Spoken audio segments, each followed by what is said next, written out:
দিলাম 1 ইঞ্চি, বেশি নেই 1 ইঞ্চি, 1 ইঞ্চি রেখে দিলাম। তারপরে এখান থেকে হাইটা হবে 7 ইঞ্চি, 7 ইঞ্চি অথবা 7.5 ইঞ্চি বা 8 ইঞ্চি, 8 ইঞ্চি পর্যন্ত হয়। 7 ইঞ্চি, 7.5 ইঞ্চি, 8 ইঞ্চি, এখানে যেমন 7 ইঞ্চি দেওয়া আছে। তারপরে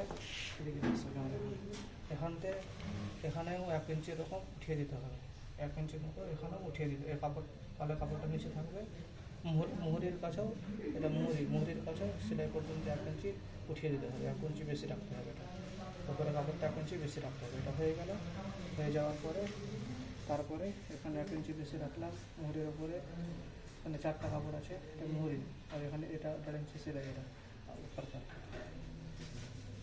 এখানে কিন্তু কাটা পাটে আছে মুহুরির। তারপরে এখান থেকে নিয়ে এ পর্যন্ত ফিতাতে দাগ দিতে হবে। ফিতা রেখে বা স্কেল রেখে দাগ দিতে হবে। দাগ দেওয়ার পরে দাগ দেওয়া হয়ে গেলে সেভাবে দাগ দিতে হবে। দাগ দেওয়া হয়ে গেলে কেটে দিতে হবে, বাস হয়ে যাবে।